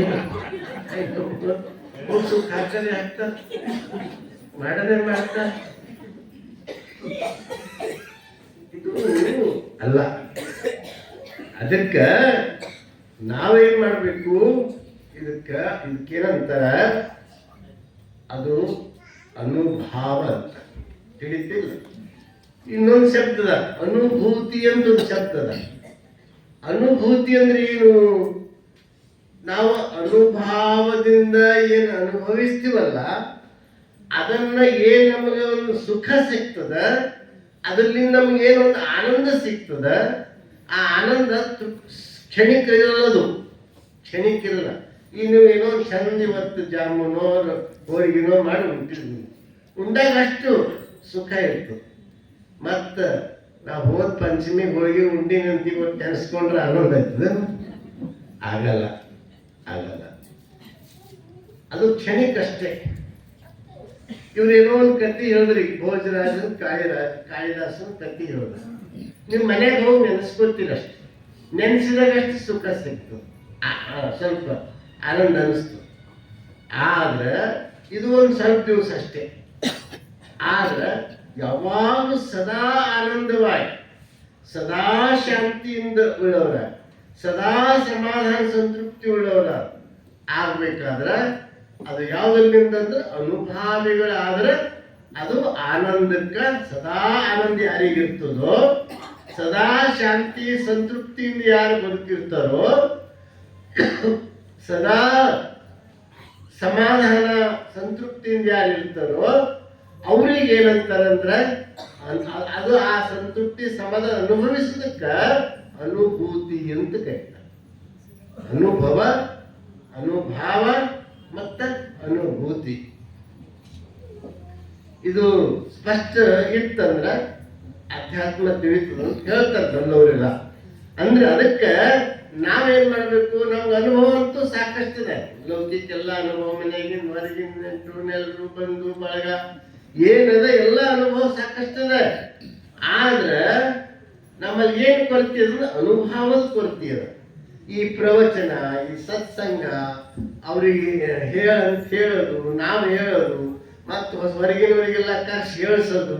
ಯಾಕೆ ಅಂದ್ರೆ ನಿಮ್ಮೆಲ್ಲ ಅನುಭವ ಜ್ಞಾನ ಸ್ವಲ್ಪ ಹೆಚ್ಚು ಆಗಲಿ ಅಂತ ಇದು ಸತತ ಪ್ರಯತ್ನ ನಮಗೆ, ಸತತ ಪ್ರಯತ್ನ. ಅದಕ್ಕೆ ಮತ್ತೆ ನೋಡ್ರಿ ಎಂಥವ್ರು ಆಗಿನ ಕಾಲದಾಗ ನುಲಿ ಚಂದಯ್ಯ, ಕಿನ್ನರಿ ಬ್ರಹ್ಮಯ್ಯ ಎಷ್ಟು ಆನಂದವಾಗಿರ್ತಿರು. ಏನ್ ಸಂಸಾರದ ಸ್ವಲ್ಪ ಹೆಚ್ಚಾಗ್ಲಿ ಕಡಿಮೆ ಆಗಲಿ, ಸ್ವಲ್ಪ ಏನೋ ಆಗಲಿ, ಏನಾದ್ರೂ ಆನಂದವಾಗಿರ್ತಿರು. ಎಲ್ಲ ಶರಣರಿ ಸತಿಪತಿಗಳು ಚಲೋ ಸಿಕ್ಕಿರು. ಅವ್ರ ಹೆಂಗೋ ಇವ್ರ ಹಂಗೆ ಇದ್ರು. ಒಬ್ಬ ಶರಣ, ಅವನ ಹೆಸರು ಘಟಿವಾಳ ಶರಣ. ಅವನಿಗೆ ಹೆಂಡತಿ ವಿರುದ್ಧ ದಿಕ್ಕಿನಕ್ಕೆ ಸಿಕ್ಕು. ಅವ ಇವತ್ತು ರೊಟ್ಟಿ ಮಾಡಿದ್ರೆ ರೊಟ್ಟಿ ಯಾಕೆ ಮಾಡಲಿ, ನಾ ಚಪಾತಿ ಮಾಡ್ತಾ ಅನ್ಬೇಕು. ಅವ ಏನು ಅಂತಂದ್ರೆ ವಿರುದ್ಧ ನಡೀತಿರ್ಬೇಕು. ಅಷ್ಟೇ ಅಲ್ಲ, ಅವನಿಗೆ ಆಕಿ ಆಚಾರನೂ ನಡೆ ನುಡಿನೂ ಚಲೋ ಇದ್ದಿಲ್ಲ. ಹಿಂಗಾಗಿ ಒಂದ್ ದಿವಸ ಎಲ್ಲೋ ಹೋಗಿದ್ದ, ಗಟ್ಟಿ ಒಳಗೆ ಬಂದು ಏನೋ ಅವನಿಗೆ ಕಂಡು ಬಂತು. ಅವಂದ ಆಯ್ತು ನಿಮ್ರು ಆರಾಮಿಲ್ಲ ಅಂದ ಹಾದಿ ಹಿಡಿದ, ಕಲ್ಯಾಣದ ಹಾದಿ ಹಿಡಿದವ ಗಟ್ಟಿವಾಳ ಶರಣ. ಅದು ಬರೀತಾರೆ ಅವರಿಬ್ಬರಿಗೂ ಹಿಂಗೇನೋ ಇದು ಮಾಡಿದ್ರೆ ಶಿಕ್ಷೆ ಕೊಟ್ಟಂಗೆ ಬರೀತಾರೆ. ಏನೇ ಇರಲಿ, ಆದ್ರೆ ಅಂದ್ರೆ ಹಂಗಿದ್ರು ಗಟ್ಟಿವಾಳ ಇದು ಹೇಳೋ ಉದ್ದೇಶ ಏನು ಅಂದ್ರೆ, ಜೀವನ ಸಂಸಾರದಾಗ ಅಂತ ಘಟನೆಗಳಾದ್ರೂ ಬದುಕಿನಾಗ ಅಶಾಂತಿ ಆಗಬಾರ್ದು ಅನ್ಲಿಕ್ಕೆ ನಿಮ್ಗೆ ಇದು ಉದಾಹರಣೆ ಹೇಳ್ತಾ ಇದೆ. ಬದುಕಿನಾಗ ಅಶಾಂತಿ ಆಗಬಾರ್ದು, ಬದುಕಿನಾಗ ಅಸಮಾಧಾನ ಆಗಬಾರ್ದು, ಶಾಂತಿ ಸಮಾಧಾನದಿಂದ ನಮ್ಮ ಬದುಕು ಸಾಗಬೇಕು. ಅಂತ ಶಾಂತಿ ಸಮಾಧಾನ ಬದುಕು ನಮ್ದು ಆಗ್ಬೇಕಾದ್ರೆ ನಾವೇನ್ ಮಾಡಬೇಕು, ಈ ಪಂಡಿತ್ ಮಾರ್ಗಕ್ಕೆ ಹೋಗ್ಲಾರ್ದಾನೆ ಪಂಡಿತ್ ಓದ್ಬೇಕು. ಓದ್ಲಿಕ್ಕೆ ಬೇಡಲ್ಲ. ಇವತ್ತ ನಮ್ಮ ವೀರಣ್ಣ ಕುಂಬಾರ ಅವ್ರ ವಚನ ಓದ್ತದೆ, ನಿಮ್ಗೂ ಹಂಗೆ ಓದ್ಲಾಗ ಬರ್ತದೆ. ನಾನು ಹೇಳಿದ್ ಯಾರು ಪಾಲಿಸ್ತಾ ಇಲ್ಲ. ನೀವು ನಾವು ಸಾವಿರಾರು ವಚನ ಪುಸ್ತಕ ಮಾಡಿ ಕಡಿಮೆ ಬೆಲೆದಾಗ ಎಲ್ಲರಿಗೂ ಆ ವಚನ ಪಠಣ ಆಗದಾಗ ಉಚಿತ ಕೊಟ್ಟಿವಿ. ನೀವು ದಿನ ಒಂದು 5-10 ವಚನ ಓದ್ರಿ ಅಂತ ನಮ್ ಗಂಟ್ಲೆ ಒಣಗಿ ಹೋಗ್ಯದ ಹೇಳಿ ಹೇಳಿ.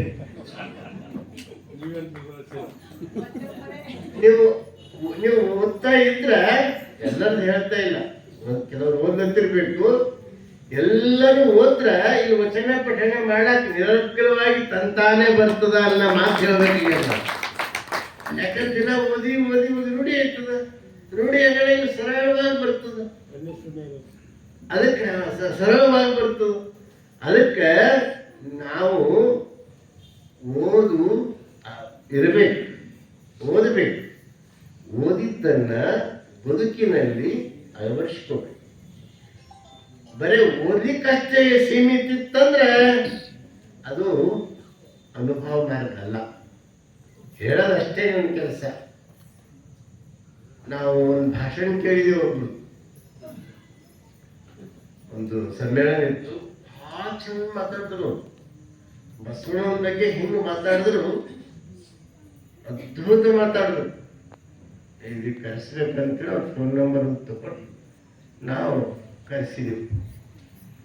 ಕರೆಸಿ ಮಠದಾಗ ಈಗ ಮ್ಯಾಲೆ ಭಕ್ತಿ ಭವನ ಅಂತ ಮಾಡಿದೇವಲ್ಲ, ಕೆಳಗೆ ಹುಡುಗರು ಊಟ ಮಾಡ್ತಾರ, ಅದ್ರ ಮ್ಯಾಲೆಲ್ಲ ರೂಮ್ ಅಟ್ಯಾಚ್ ರೂಮ್ ಮಾಡಿದ್ವಿ.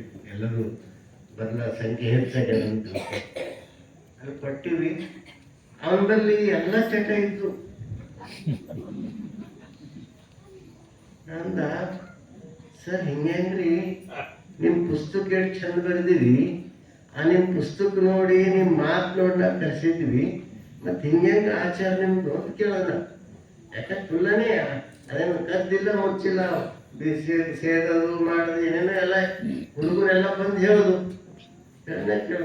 ಅಪ್ಪರೇ ಬರೆದೇ ಬೇರೆ ಹೇಳದೆ ಬೇರೆ ಅದಕ್ಕೆ ಏನು ಸಂಬಂಧ ಅಂದವ ವಾ ಅಂದ ಸಾಕಪ್ಪ ಶರಣಾರ್ಥಿ ಇನ್ನು ಮುಂದೆ ನಮ್ದು ಸಂಬಂಧ ನಿಮ್ದು ಸಂಬಂಧನೂ ಬೇಡ ಅಂತ ಕಳಿಸ್ಕೊಟ್ಟು ಹೇಳೋದು ಅಂದ್ರೆ ಇದಕ್ಕೆ ಏನಂತಾರ ಬರೀ ಪುಸ್ತಕ ಜ್ಞಾನ ಅಂತ ಗಿಳಿಪಾಠ ಅಂತ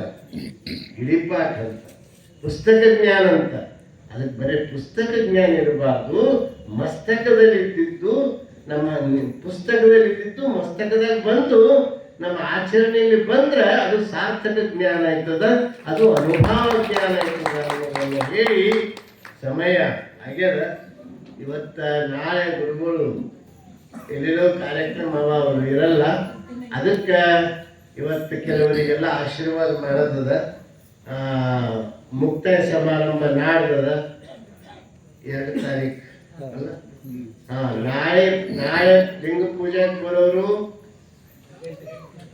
8 ಗಂಟೆಗೆ ಬರ್ರಿ ನಾಳೆ ಮತ್ತೆ ನಾಡ್ದು ಲಿಂಗ ದೀಕ್ಷೆ ಅದ ನಾಡ್ದು ಲಿಂಗ ದೀಕ್ಷೆ ಪೂಜೆಗೆ ಬರೋರು ಗುರುಗಳು ಹೇಳ್ಯಾರ ಆರಕ್ಕೆ ಬ್ಯಾಡ ಅಂದ್ರೂ ಇಲ್ಲ ಆರಕ್ಕೆ ಮಾಡ್ರಿ ಅಂತ ಹೇಳ್ಯಾರ ಅದಕ್ಕೆ 6 ಗಂಟೆಗೆ ಪೂಜೆ ಪ್ರಾರಂಭ ಆಗ್ತದೆ 6:30 ತನಕ ಬಂದರೂ ತೀರ್ಥ ಸಿಗ್ತದೆ ಮತ್ತೆ ಹಂಗೆ ಇಡ್ತಾರೆ ಲೇಟಾಗಿ ಬಂದರೂ ಸಿಗ್ತದೆ ದೀಕ್ಷಾ ಟೈಮ್ ಮಾತ್ರ 7 ಗಂಟೆ ಯಾಕಂದ್ರೆ ಸೋಮವಾರ ಕೆಲವೊಂದೆಲ್ಲ ಇದು ಇರ್ತದ ಆಫೀಸು ಇರ್ಬೋದು ಅದಕ್ಕೆ ಯಾರಿಗೂ ತೊಂದರೆ ಆಗಬಾರ್ದು ಅಂತ ತಿಳ್ಕೊಂಡು 7 ಗಂಟೆಗೆ ಇಟ್ಟಿವಿ ಅದಕ್ಕೆ ಯಾರು ದೀಕ್ಷೆ ಆಗಿಲ್ಲ ಅವರು ದೀಕ್ಷೆ ತಗೊಳಕ ನೇರವಾಗಿ 7 ಗಂಟೆಗೆ ಮಠಕ್ಕೆ ಬರಬೇಕು ಅನ್ನೋ ಮಾತನ್ನ ಈ ಸಂದರ್ಭದಲ್ಲಿ ಹೇಳಿ ನಾಳೆ ಲಿಂಗ ಪೂಜೆಗೆ ಬರೋರು 8 ಗಂಟೆಗೆ ಬರಬೇಕು ಅಂತ ಹೇಳಿ ಇವತ್ತ ಕೆಲವರಿಗೆ ಒಂದಿಷ್ಟು ಆಶೀರ್ವಾದ ಮಾಡೋದ ಹುಡುಗರೆಲ್ಲ ಕೆಲಸ ಮಾಡಿದವರಿಗೆ ಇನ್ನು ನಾ 5 ನಿಮಿಷ ಕಮ್ಮಿ ಇದ್ದಾಗೆ ಮುಗಿಸೀನಿ ಅದಕ್ಕೆ ಒಂದು 5 ನಿಮಿಷ ಕೂಡ್ರಿ ಬೇಗ ಮಾಡಿ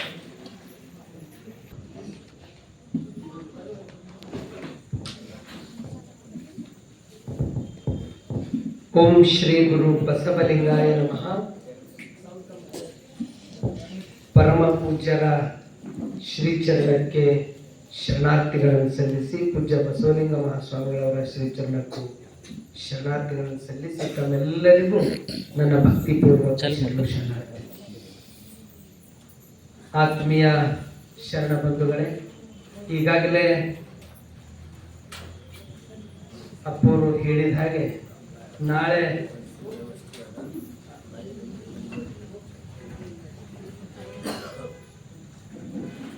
ಅಪ್ಪವರು ತಿಳಿಸ್ತಾ ಇದ್ದಾರೆ ತಾವೆಲ್ಲರೂ ಹೋಗುವಾಗ ಇಲ್ಲಿ ಬಸ್ಸಿನ ವ್ಯವಸ್ಥೆ ಇರ್ತದೆ. ಈಗ ಒಂದು 5-10 ನಿಮಿಷದಲ್ಲಿ ಇದು ಮುಗಿದ ಮೇಲೆ ತಾವು ದರ್ಶನನ ತೆಗೆದುಕೊಂಡು ನಿಮಗೆ ಬಸ್ಸಿನ ವ್ಯವಸ್ಥೆ ಮಾಡಲಾಗಿದೆ. ಬಸ್ಸಿನಲ್ಲೇ ಎಲ್ಲರೂ ಹೋಗಿ ಬರಬೇಕು. ಈಗ ನಾಳೆ ಸಾಕಷ್ಟು ಕಾರ್ಯಕ್ರಮಗಳು ಇದ್ದಿದ್ದರಿಂದ ಅಪ್ಪರು ಭಾಳ ಜನ ತಾನಾಯ್ತು, ತನ್ನ ಊರಾಯ್ತು, ತನ್ನ ಮಠ ಅಷ್ಟಕ್ಕೆ ಸೀಮಿತ ಇರ್ತಾರೆ. ಆದ್ರೆ ಅಪ್ಪರು ಇಡೀ ಒಂದು 30 ಕಡೆ ಪ್ರವಚನ ನಮ್ಮ ನಾಡಿನಲ್ಲಿ ಯಾರಾದ್ರೂ ಒಂದು ಪರಮ ಪೂಜ್ಯ ಡಾಕ್ಟರ್ ಬಸವಲಿಂಗ ಪಟ್ಟದವ್ರದ್ದೇ ಎಲ್ಲ ಕಡೆ ಪ್ರವಚನವನ್ನ ಈಗ ಸದ್ದ ಅವರು ಜೊನ್ನೆಕೆರೆಗೆ ಹೋಗ್ತಾ ಇದ್ದಾರೆ. ಜೊನ್ನೆಕೆರೆಗೆ ಹೋಗಿ ಅಲ್ಲೊಂದು ಪುಟ್ಟ ಗ್ರಾಮ, ಅಲ್ಲಿಯೂ ಕೂಡ ತಾಯಿ ಭಾರತಿ ಪಾಟೀಲ್ ಅಂತಿ ಆ ತಾಯಿಯವರಿಗೆ ಅಲ್ಲಿ ಪ್ರವಚನವನ್ನ ಹೇಳಿಕೆ ಒಪ್ಪಿಸಿದ್ದಾರೆ. ಅವ್ರು ಭಾಳ ಒಳ್ಳೆ ವಾತಾವರಣವನ್ನ ಮನೆಗೆ ಹೋಗಿ ಭಾಳ ಅಂದ್ರೆ ಭಾಳ ಭಕ್ತಿ ವಾತಾವರಣ ನಿರ್ಮಾಣ ಮಾಡಿದ್ದಾರೆ. ಅವರೆಲ್ಲರ ಬೈಕಿ ಏನಿರ್ತದೆ ಅಂದ್ರೆ ಅಪ್ಪವ್ರು ಬರಬೇಕು ಅಂತಕ್ಕಂಥದ್ದು ಇರ್ತದೆ. ಒಂದು ದಿನ ಆದ್ರೂ ಬರ್ಬೇಕಂತಕ್ಕಂಥದ್ದು ಇರ್ತದೆ. ಹೀಗಾಗಿ ನಿನ್ನೆ ಅಪ್ಪವರು ಕಮಲನಗರ್ಗೆ ಹೋಗಿದ್ರು, ದಾಡ್ಗಿಗೆ ಹೋಗಿದ್ರು, ಈ ಕಡೆ ಮುರಾಳ್ ಮಲ್ಲಮ್ಮ ನಾಗರಿಕೆರೆ ಅವ್ರು ಮಾಡ್ತಕ್ಕಂಥದ್ರಲ್ಲಿ ಇಲ್ಲಿ ಹೋಗಿದ್ದಾರೆ. ಇನ್ನೂ ಸಾಕಷ್ಟು ಊರುಗಳಿವೆ. ಅವರೆಲ್ಲರ ಬೈಕೆಯಲ್ಲಿ ಅಪ್ಪವ್ರು ಬರ್ಬೇಕಂತ ಇವತ್ತ ನಾಳೆ ನಾಳೆ ಪ್ರವಚನ ಮಂಗಲ ಒಳಗಾಗಿ ಅಲ್ಲಿ ಇಲ್ಲಿ ಹೋಗಿ ಮತ್ತು 3ನೇ ತಾರೀಕದಿಂದ ಮಂಗಲ 3, 4, 5 ಎಲ್ಲ ಕಡೆ ಇರೋದ್ರಿಂದ 2ನೇ ತಾರೀಕು ಕೊನೆ ಸೋಮವಾರ ಇರೋದ್ರಿಂದ ಇಲ್ಲಿ ಮಂಗಲ್ ಆಗ್ತದೆ.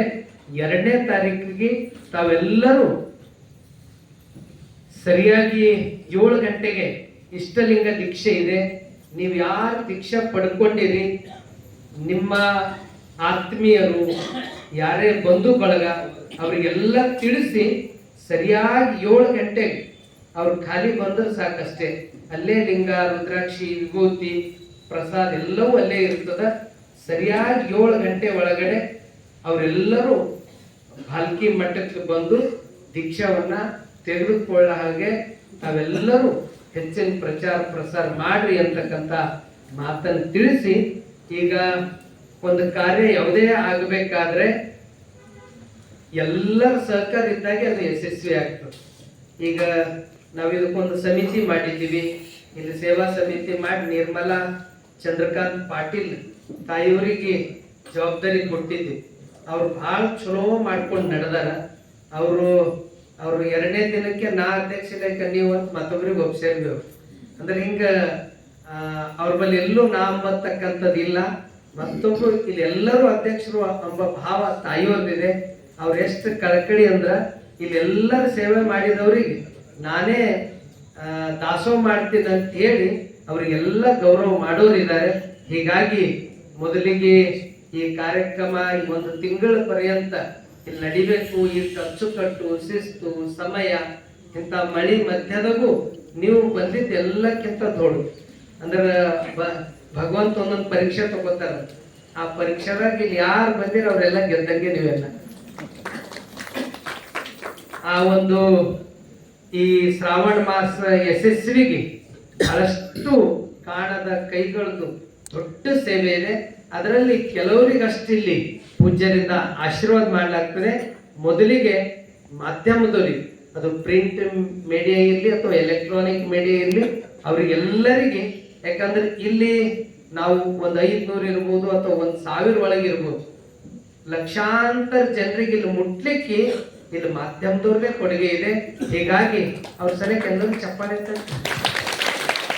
ಈಗ print media, electronic media, social media ಎಲ್ಲರೂ ದಯವಿಟ್ಟು ವೇದಿಕೆಗೆ ಬರಬೇಕು. ನಾನು ಯಾರ್ದಾದ್ರೂ ಹೆಸರು ಬಿಟ್ಟರು ಕೂಡ ತಾವು ತಿಳಿಸಿ ಇಲ್ಲಿ ವೇದಿಕೆಗೆ ಬರಬೇಕು. ಮೊದಲಿಗೆ ಜಯರಾಜ್ ದಾಬ್ಶೆಟ್ಟಿ ಸರ್ ಅವರು ನಮ್ಮ ಪತ್ರಕರ್ತ ಸಂಘದ ಅಧ್ಯಕ್ಷರಿದ್ದಾರೆ.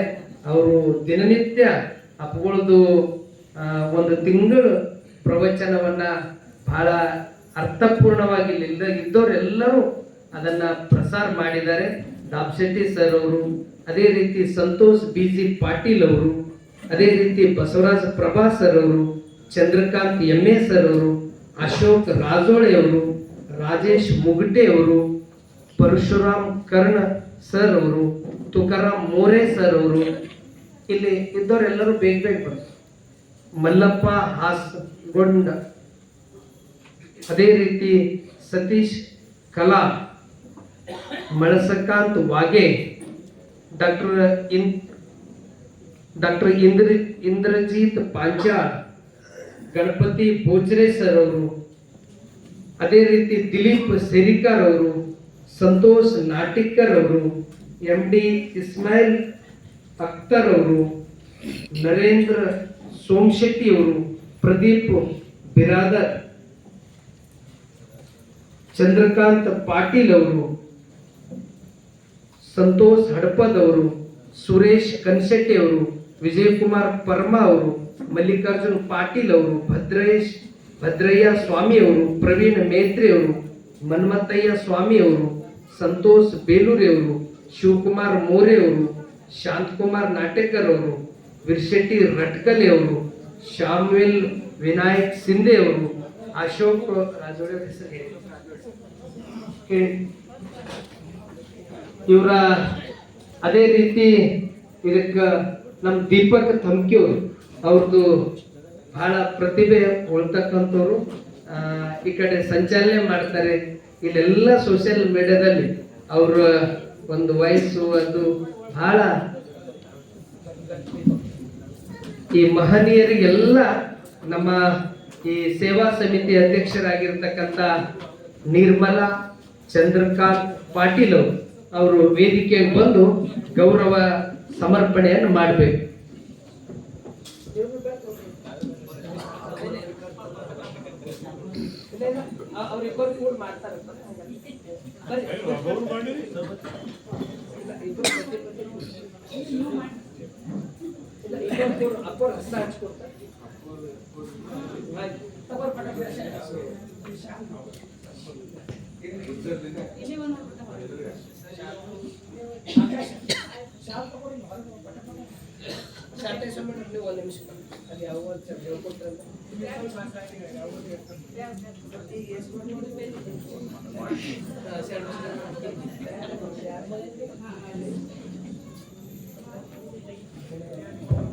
ಇಲ್ಲಿ ಮತ್ತೆ ಯಾರಾದರೂ ಪತ್ರಕರ್ತ ನನ್ನ ಹೆಸರು ತಪ್ಪಿದ್ರೆ ದಯವಿಟ್ಟು, ಅದೇ ರೀತಿ ನಮ್ಮ ಸುರೇಶ್ ಕನ್ಸೆಂಟಿವ್ ವಿಜಯ ಕರ್ನಾಟಕದ ವರದಿಗಾರರಾಗಿರ್ತಕ್ಕಂಥ ನಾ ಹೆಸರು ತಪ್ಪಿದೆ, ಯಾಕೆ ಕುಂತ್ರು ಬರ್ರಿ ಸರ್, ಹಿಂಗೆ ಕೇಳ್ಬೋದಿಲ್ಲ ಕೋಸಂಬರಿ ಬಹುತೇಕ ಅವ್ರು ಬರೋರು ಇದ್ರೇನೋ ಕೋಸಂಬರಿ ಕೂಡ್ಸಿಟ್ಟಿರ್ಬೇಕು ಅವ್ರಿಗೆ.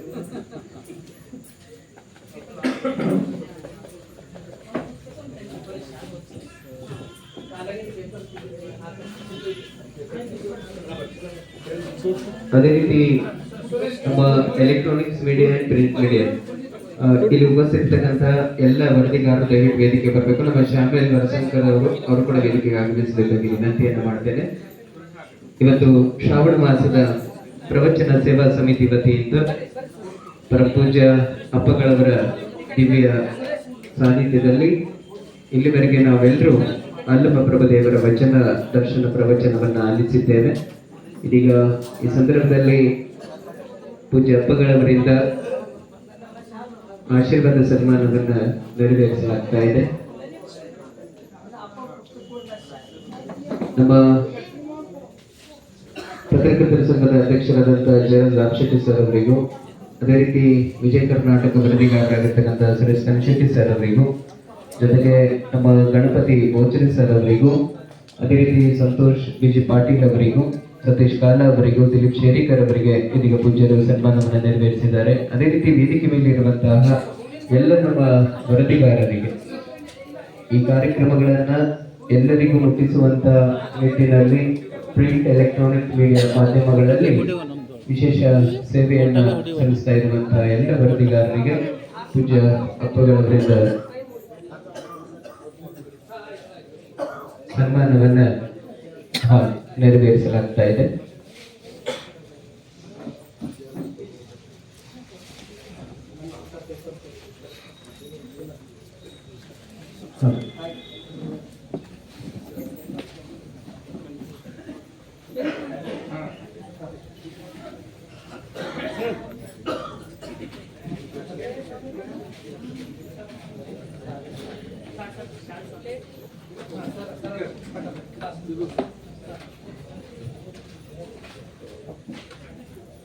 ದಯವಿಟ್ಟು ಇಲ್ಲಿ ವರದಿಗಾರರಲ್ಲಿ ಯಾರಾದ್ರೂ ಉಳ್ಕೊಂಡ್ರೆ ಬೇಗ ವೇದಿಕೆಗೆ ಆಗಮಿಸಬೇಕಾಗಿ ವಿನಂತಿಸ್ತೇನೆ.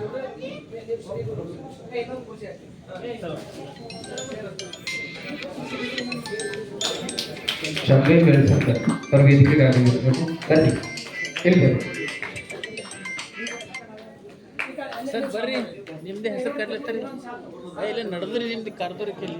ಬರ್ರಿ ನಡೆದ್ರಿ, ಎಲ್ಲರೂ ಕುಂತಾರ. ಬರ್ರಿ ಪರಮ ಪೂಜ್ಯ